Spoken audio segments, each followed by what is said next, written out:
Students, in the previous lecture we have done up to question number 8.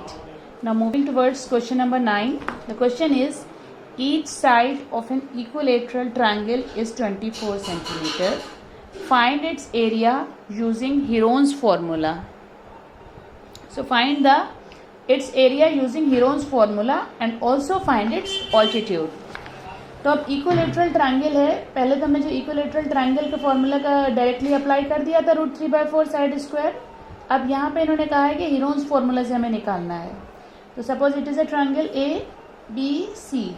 Each side is 24 centimetre, तो ये भी 24 हो गई, ये भी 24 हो गई और ये 24 हो गई.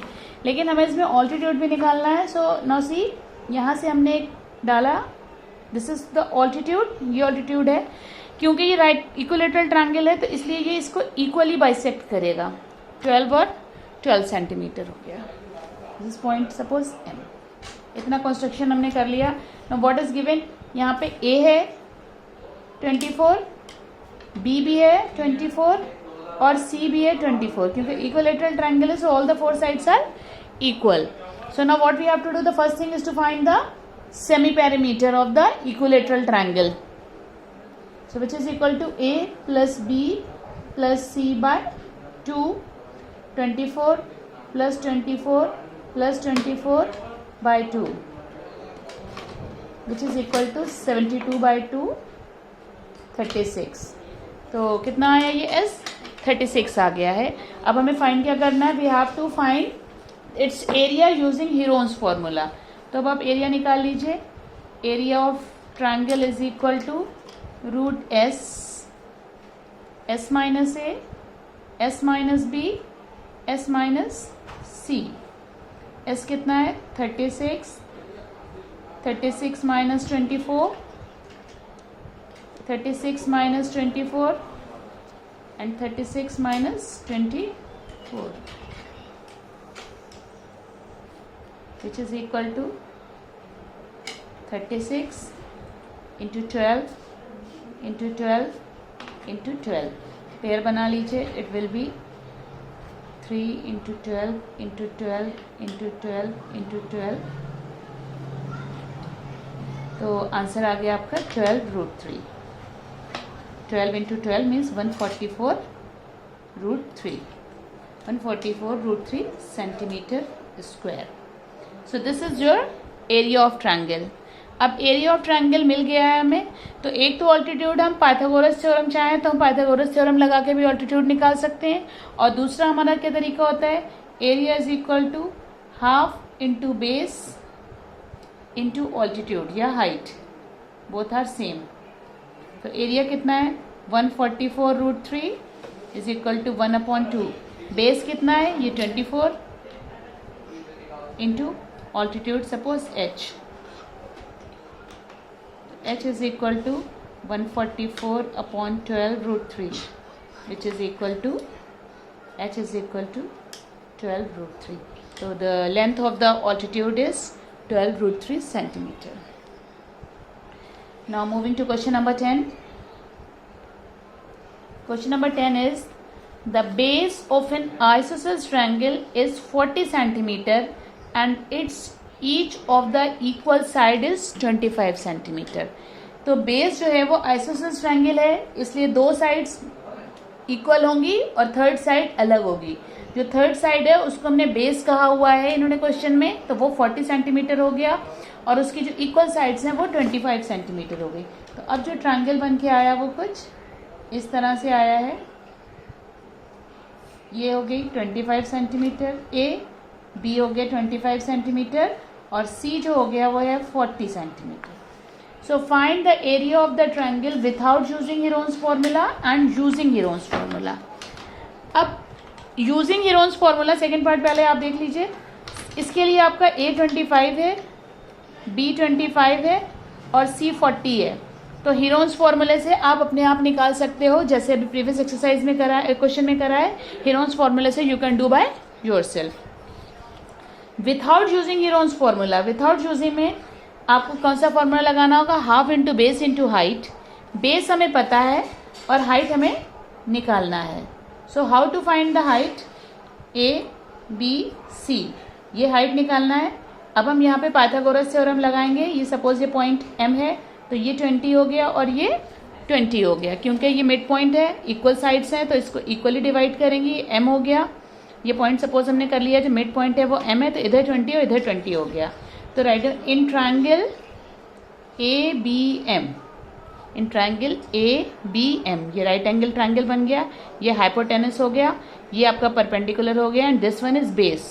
तो हमें निकालना क्या है, AM निकालना है, because AM is the altitude. तो in triangle ABM, AB square is equal to BM square plus AM square by Pythagoras theorem. AB is 25 square is equal to BM is 20 square plus AM square. So 25 is 625 and it is 400 plus AM square. इसको आप इधर लेके गए, minus करा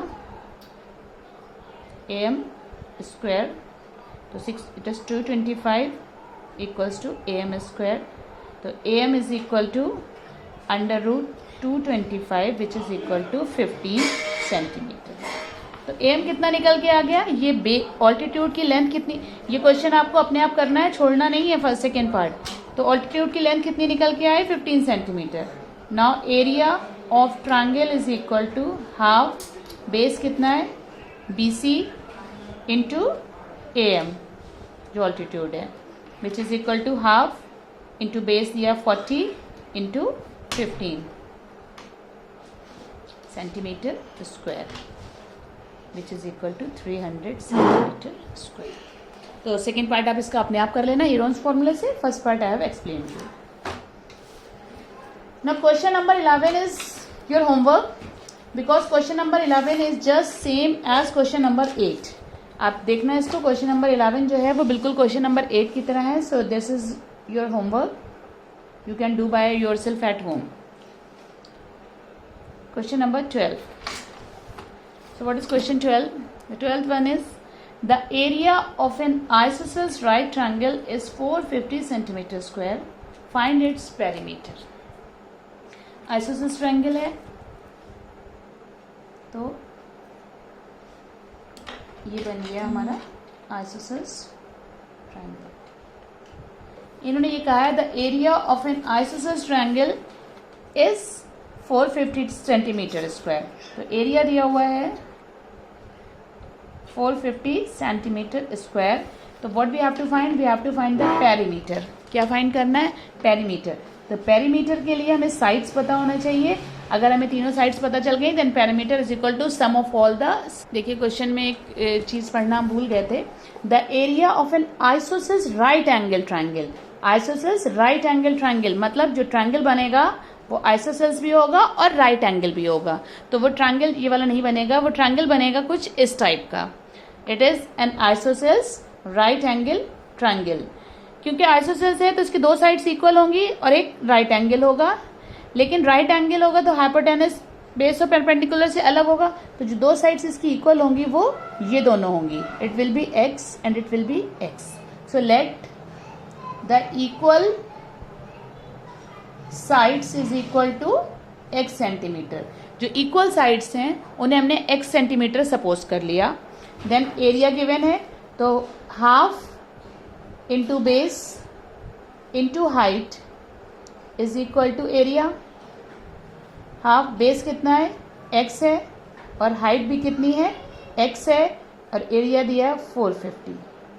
सो x square is equal to 2 into 450, x square is equal to 900, x is equal to root 900, which implies that x is equal to 30 centimetre. तो जो दो इसकी इक्वल साइड्स हैं ये 30 सेंटीमीटर निकल के आ गई हैं, मीन्स ये भी 30 हो गई है, ये भी 30 हो गई है। अब हम लगाएंगे by Pythagoras theorem. Third side के लिए हमें पाइथागोरस थ्योरम लगाना होगा। By Pythagoras theorem AC square is equal to AB square plus BC square. Pythagoras theorem आपको याद है, in a right angle triangle the square of the hypotenuse is equal to the sum of the square of perpendicular and base. के hypotenuse वो चीज़ होती है जो right angle के सामने वाली साइड होती है और वो इन दोनों साइड से हमेशा बड़ी होती है। तो हाइपोटेनस का जो स्क्वायर होता है, ये हाइपोटेनस हमेशा बड़ी साइड होती है, इसलिए जब हमने आइसोसेलेस ट्रायंगल में दोनों साइड्स इक्वल वाली ली तो हाइपोटेनस को उसमें कंसिडर नहीं कर सकते थे, perpendicular base equal sides consider कर ली। तो now A C square, A सी अभी हमें निकालना है, A C square is equal to A B is x square and B C is x square, और एक्स कितना आया हमारा 30, so 30 square plus 30 square, A C square is equal to 900 plus 900, A C square is equal to 1800। तो find out the root of 1800 का square root निकालिए। So A C is equal to 30√2 centimetre. अब ये निकल आया हमारा 30√2, ये हो गई 30 और ये हो गई 30, तो a is equal to 30√2, b is equal to 30 and c is equal to 30 centimetre. Perimeter क्या होता है, पेरीमीटर निकालना है इसमें हमें क्वेश्चन में। So perimeter is equal to a plus b plus c, 30√2 plus 30 plus 30 which is equal to 60 plus 30√2 centimetre. This is your answer. तो parameter वो होता है sum of all the sides. Now moving question number 13। Question number 13 is like question number 12 की तरह है बिल्कुल। The area of a right angle triangle is 600 square centimetre. अब इन्होंने आइसोसेलेस नहीं बताया है, इन्होंने सिर्फ एक राइट एंगल ट्राइंगल बताया है जिसका एरिया दिया हुआ है 600 सेंटीमीटर स्क्वायर। देखिए राइट एंगल ट्राइंगल बनाया और इसका एरिया है 600 centimetre square. This is the area of right angle triangle. If the distance between the length of the sides containing the angle of 90 degree is 10 centimeter. अब question को जरा ध्यान से पढ़िए कि जो दो साइड्स जिनके बीच में 90 डिग्री का एंगल बना है, मतलब परपेंडिकुलर और बेस की बात हो रही है यहाँ पे। किसकी बात हो रही है यहाँ पे, वो जो दो साइड्स जिनके बीच में 90 डिग्री का एंगल बनता है वो परपेंडिकुलर और बेस कहलाते हैं। तो यहाँ किसकी बात हो रही है, परपेंडिकुलर और बेस की बात हो रही है। So if the difference between the length of the sides containing the angle of 90 degree is 10 centimetre. इन्होंने ये कहा है कि इन दो लाइन के बीच का डिफरेंस जो है वो 10 सेंटीमीटर है।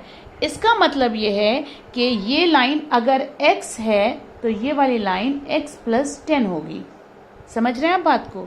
इन्होंने ये बोला है कि the difference between the sides containing the angle of 90 degree, तो 90 डिग्री का एंगल कौन सी साइड्स लेती हैं, बेस और परपेंडिकुलर। इन दोनों के बीच का डिफरेंस 10 है। तो किसी भी दो चीज़ों का डिफरेंस तभी 10 आएगा जब एक चीज़ दूसरे से 10 ज़्यादा होगी। तो अगर बेस 10 है, 10x है, तो जो परपेंडिकुलर है वो x प्लस 10 बन जाएगा। तो 1/2 into base into height is equal to area. So 1/2 into X, base हो गया, height is x plus 10 is equal to area is 600 centimetre. Sorry, now it will be x plus 10, ये 2 उधर गया तो ये बन गया 1200। Now it will be a quadratic equation in x square plus 10x is equal to 1200। आप इधर इसको माइनस कर लेके आइए, x square plus 10x minus 1200 is equal to 0। अब ये क्वाड्रेटिक इक्वेशन बन गई है। आप स्प्लिटिंग द मिडिल टर्म करिए, तो ऐसे दो टर्म्स फाइंड करिए जिनको ऐड करने पे या सब्ट्रैक्ट करने पे 10 आएगा और जिनको मल्टीप्लाई करने पे 1200 आएगा। So the terms are 40 and 30। क्या आएंगे, 40 minus 30। So x square plus, आप 10 को क्या लिख सकते हैं, 40 minus 30 x minus 1200 is equal to 0। Quadratic equation बनी। So it will be x square plus 40x फिर minus 30x minus 1200 is equal to 0। इन दोनों में x कॉमन आया, x प्लस 40 माइनस 30 कॉमन आया, x प्लस 40 इक्वल्स टू 0। तो x minus 30 x plus 40 equals to 0। पूरे में से x प्लस 40 कॉमन ले लिया तो व्हाट इज लेफ्ट ओवर है, x माइनस 30। अब जब आप इसको पुट करोगे, देखिए दो चीज़ों का मल्टीप्लिकेशन 0 है, दैट मीन्स इन दो में से कोई भी एक चीज़ 0 है। So if x minus 30 equals to 0, तो इसका मतलब हुआ x is equal to 30 and if x minus plus 40 is equal to 0, x is equal to minus 40. लेकिन length can never be negative, length negative नहीं होती है, इसलिए ये कंसिडर नहीं करेंगे. Therefore the sides are, x जो था वो 30 हो गया और जो x प्लस 10 था वो 40 बन गई. तो साइड्स क्या हो गई, 30 और 40. अब क्या बचता है हमारा, इन्होंने बोला पैरामीटर फाइंड करने के लिए, तो अब हाइपोटेनस रह गया. तो फिर लिखिए in triangle ABC AC square is equal to AB square plus BC square. AB कितना निकल के आया, x 30 हो गया और ये कितना निकल के आया, ये 40 हो गया. So it will be AC square is equal to 30 square plus 40 square. AC square is equal to 900 plus 1600 equals to 2500. तो AC is equal to 50. AC is equal to 50 centimetre. तो थर्ड साइड हमारी क्या निकल के आ गई, 50 centimetre. Now एक side हो गई 30 सेंटीमीटर, एक साइड हो गई 40 सेंटीमीटर और एक साइड हो गई 50 सेंटीमीटर. तो पैरामीटर लीजिए, तीनों को ऐड कर दीजिए. Parameter is equal to 30 plus 40 plus 50 centimetre which is equal to 120 centimetre. This is the parameter of the triangle. Only 3 questions are left, so we will do it on next turn. Have a good day.